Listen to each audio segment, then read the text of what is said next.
Howdy, partners. Welcome to another episode of Hitchhiker's Guide to Ethical Non-Monogamy.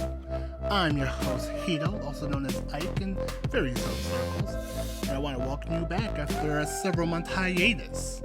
And yeah, if you see me on YouTube right now, I do have a cowboy hat. Well, cowgirl, cowboy, anyone can wear a cow hat. But yes, I have this hat on today. Because after quite a while hiatus, I just figured let me go back and let's just talk about some things I figured out in E&M. And today we're going to be talking about Cowboys and Cowgirls. And we are not talking about the ranch hand kinds. But yes, be sure to like, subscribe, comment, do all the things, algorithm-wise. Because, I'm trying to get more people to see what I'm sharing, whatnot. And I just want to welcome you back to another episode of Hitchhiker's Guide to Ethical Non-Monogamy. Now, it has been months. I think the last episode I dropped was back in July, and we are on, August 14th. So, yeah, it has been a minute. Happy to be back. And, I just want to go ahead and kind of get into it, kind of catch all up in what I've been up to. It has been quite a ride. I think I left right either I think the last thing I wrote was either after Hedonism was the last episode, or I think Hedonism was the last episode, and then I had my good friend Jam on. We talked about her journey through ethical non-monogamy, and it was a great time. And between that time, I've been to various events. I've been working. I've been grinding. I've moved to a new place. Now I'm in Pflugerville. And it's just been crazy busy. And when I say crazy busy, I mean I built a PC. I've been doing this job thing. Just the other day, I signed up for this program for mentorship. I'm hopefully I get in because that's something I want to become a dungeon monitor, get certified and things like that. It's just been a busy 4 months. And then to top things off, ADHD is a motherfucker. When I say a motherfucker, there are multiple times I want to record. I could stick with the audio, but because I started doing video, I'm cool, I gotta make videos happen. But then it took a while for me to clean this office because ADHD happened. And it's just I did get more episodes of my other podcast with my host Jam, Big Letter, Little Letter podcast. Be sure to also subscribe, like, download, all that good stuff. And just been busy, slight procrastination, but I finally got this nice little setup here, some kink stuff here. The homie Barry, my anchor partner, dressed Barry up, my rope mannequin. Got, some artwork, some, mix things up a little bit, but now I have my little recording corner finally set up so I could be here to share what I have learned with y'all. And like I said, today we will be talking about Cowboys and Cowgirls. Again, not the ranch hand. Yes, I'm in Texas. Yes, we are all yippee-ki-yay, yee-haw. But in this kind of instance, we are talking about Cowboys and Cowgirls in the ethical non-monogamous sense. So, what is a cowboy and or cowgirl, or if anything, cowperson? A cowboy, cowgirl, cowperson is an individual that goes into a non-monogamous dynamic and dates one of the individuals there, and essentially try to pull them out of said dynamic and essentially kind of get them to be monogamous. So, i.e., yippee-ki-yay, we're trying to pull the steer away from the herd and keep it all to ourselves. That's just the baseline definition.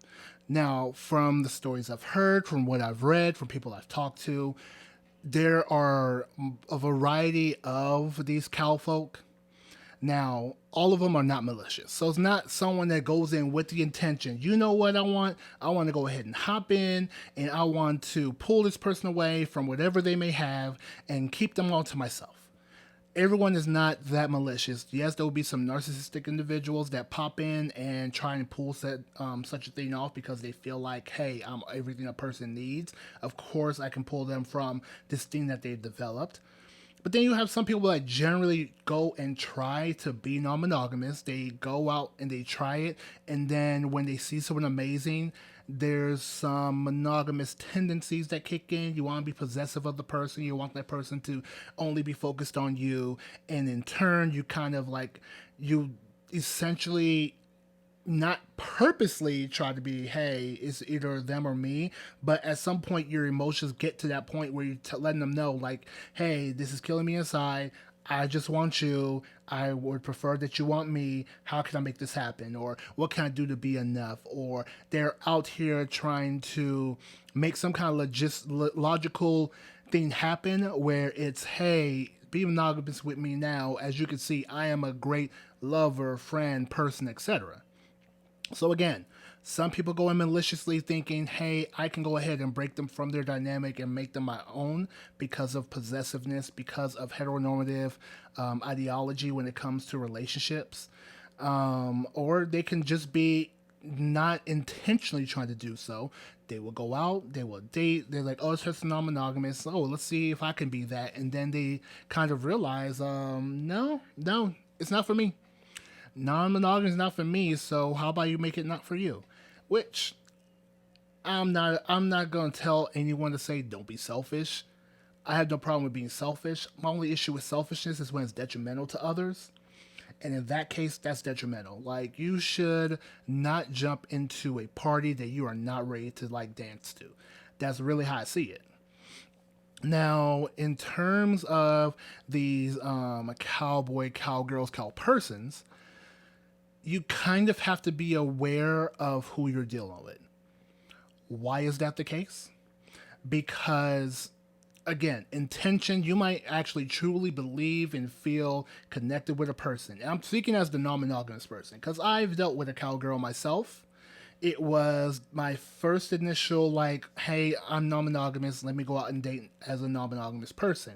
It was my first go around.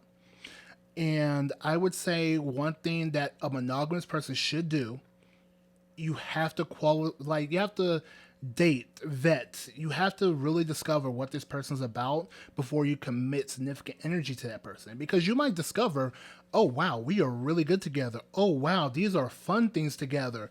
And then all of a sudden, oh, they don't want me to do fun things with other people.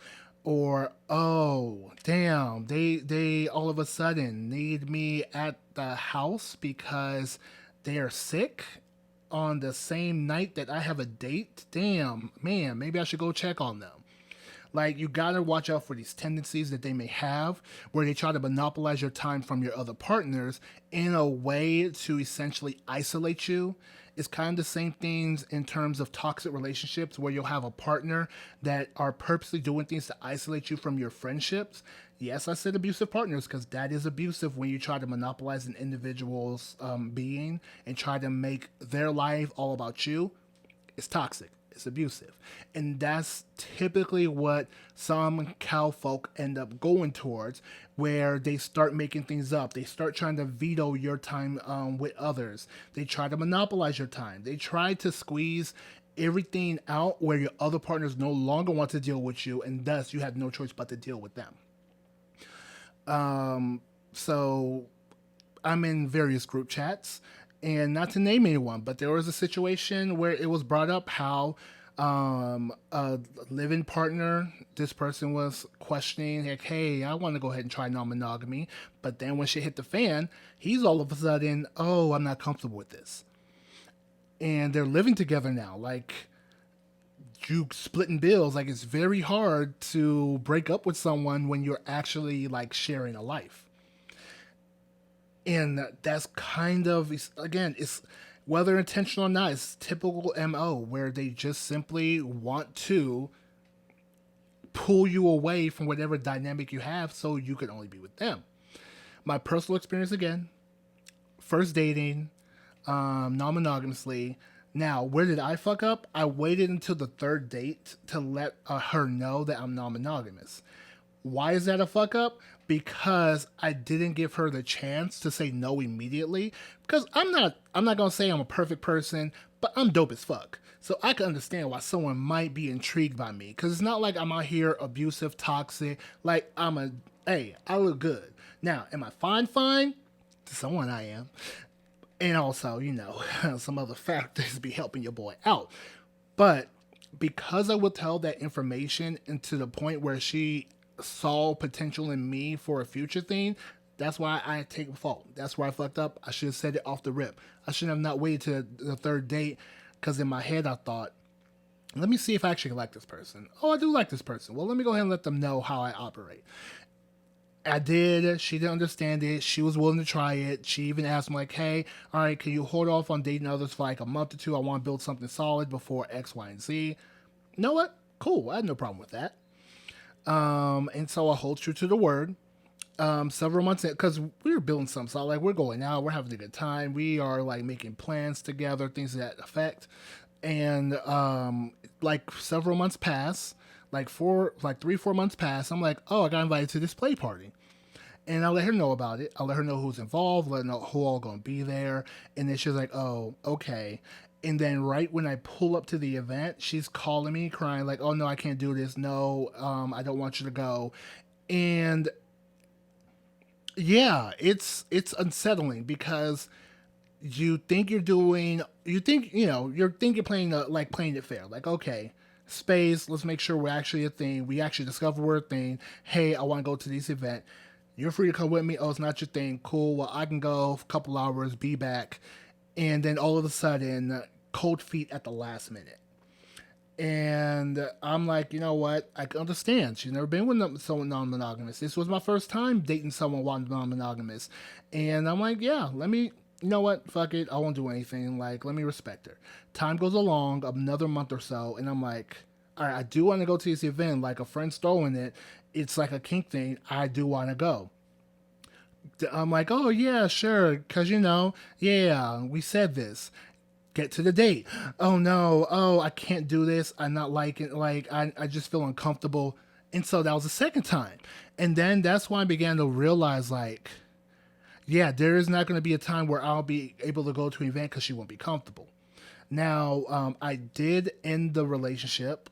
Like not right after that, but soon after, when I began to realize all she was doing was playing a waiting game. She thought me being non-monogamous was like a trend, like a fad, a trend, where she would just think, oh, if she shows me how great she is as a partner, I will go ahead and let it go and we'll be monogamous together.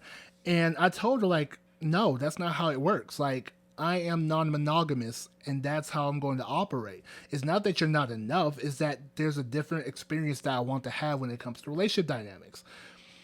And yeah, of course, she was hurt. She was upset. It was like boo-hoo, snotty, crying.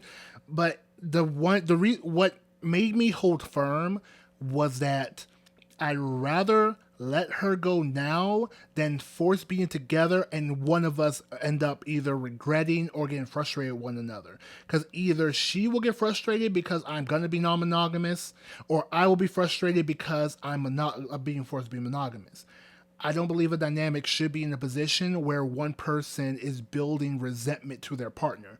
That was my motivation, just make sure I go ahead and end things. It sucked.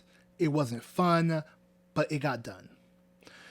And that's I was able to see the signs. I was able to pick things up, and I had to go through what was a very heartbreaking breakup with this person. Now, a year later, I met my anger partner. We've been solid, non-monogamous together. If anything, I always say it, I'm more non-monogamous. She's more monogamish, but she understands how I go about things. She understands the dynamic I'm looking to set up, at least for myself in the future, to the point where I am a relationship anarchist. And of course, things are not perfect. You have two individuals coming together, trying to figure some things out. So no, it's not going to be like rainbows and sunshine just because we're both non-monogamous and going to play parties together and doing stuff. There will be communication breakdowns. There will be certain frustrations, because that's what the human experience is. But we don't have a baseline of resentment where I'm doing something and she's upset, or she's doing something and I'm upset. And that's, thankfully, I noticed the whole cowgirl situation that was going on with me, because I would have been in that relationship long term if I went ahead and went with her desires of being pulled out of non-monogamy. And some people do get pulled out. Like in the swinger space, it happens a lot. You'll have someone that they met in the swinger lifestyle, they date outside of it, and then all of a sudden, they don't want that person to be a swinger no more. It's really prevalent in the swinger lifestyle, because you'll have an individual that's going there just to fuck around because he's single, but then all of a sudden, oh, I met this amazing woman, I don't want you fucking no one anymore, because that heteronormative idea comes in where you are my possession now, I don't want to share you with others. And that's still is that the cow folk ideology where I'm going to come in, I see you happy with multiple partners, I want to be the only one. And that's something I feel like people got to be wary about. Cause oh damn, my hat's too far. But wait, cause they out here to wrangle folks. You know what I'm saying? Yeehaw, yeah, doggy. So yeah. Oh no, my hat. So again, you just got to be mindful of the people that you are bringing into your dynamic. Like I was fortunate because I was single. So there wasn't any fallout from under for other individuals that were like involved with me. Like I was single, I was non-monogamous and single. So once we broke that up, there was no backlash. Like there was no, oh, I'm sorry, I have to cancel the birthday dinner because this person is sick, I need to take him to the hospital. Or there was no other partner that faced frustration when dealing with someone that's new. Because something else that also happens with these cow folk is that sadly both parties get caught up in new relationship energy. Like both people are happy they found something. Both people are ecstatic they could try something new with new person, this new experience. It's like you get a flood of emotions because again, it's a brand new person. And with that new relationship energy, you kind of like it happens in all forms of relationship where someone gets a brand new friend, you begin to kind of neglect your old friends because you know your old friends, and then there's something new, something shiny, like ooh, look at the red laser beam, let me go after it, and that kind of blinds some people to the cow folk tendencies. Like you don't realize your time's being monopolized because you are enjoying the time that you're having with this new person, and it's not your fault. Like brand new things are fun, new experiences are fun. That's the reason why people will travel and try some new food because it's fun to try something new, especially when that new something is so good. Like you hit this hoagie, you travel to New York for this first time, you get this hoagie, this sub, whatever you want to call it. Guess what you're doing the next 3 days while you're there? Yo, I gotta get another one because that shit was delicious and you've never had it before. Like, it's that exact ideology that kind of allow people to get caught up with a cowfolk person. And it's not wrong, but you still gotta be mindful because it's easy to leave what you've known. It's easy to leave what you've known because you always think the grass is greener on the other side, not realizing that it's just artificial turf. So that's all I gotta say in regards to cow folk, because again, everyone's just out here looking for love. Some people have different ideas of what that love should look like. It tends to clash with one another. It's things that you do want to figure out. It's things that you want to piece together so that way you feel a little more fulfilled in this life. Because they're like, yes, we have ancestors that provided like an outline to life, but there's no real blueprint. We are all making this shit up as we go along. Whether it comes to dating, whether it comes to relationships, whether it comes to dynamics, all this stuff, we are trying to do our best with what we got. And sometimes our best may lead us down a bad path. Now, what I will say, if you are dealing with an individual that show these cow people tendencies, my advice to you is first figure out, do you want to be monogamous? Like that is the question, because there are some people that are ambimorous, which means that you could either be monogamous with partners or you could be polyamorous with partners. Kind of the same deal with like bisexual, where you would deal with like male or females. You know, it's kind of like there are some people that look sideways at people that are ambimorous, because on one end, like, oh, you're monogamous or poly? Oh, so now you're monogamous. Are you sure you don't want? Are you sure you're not going to be poly later? Same thing on the other end. Oh, you poly. Like, there is a little bit of some fears in dealing with a person like that, because it's kind of like, yes, they say that they are on either or, but then the fear is, what if you flip and decide otherwise? So again, figure out if you do actually want to be monogamous, because that's going to be the end game of a person that's trying to pull you away from your polycule or from your other peoples. Once you get that figured out, I would say the next thing is to talk with all your partners involved. Let it be known what your desire is. And if there are stipulations, let it be known. Like, if you are going to go ahead and change your dynamic for a person, you better make sure it's for yourself and not for them. Because the last thing you want to do is be regretful for making changes at another person's whim and not your own. Myself, the way I go about my life is I do not change for other people. I change for myself. And whether that's a benefit for other people is to be determined. But the last thing I want to do is change something of myself that wasn't for me. That person leaves my life, and now I've made this change for no reason whatsoever.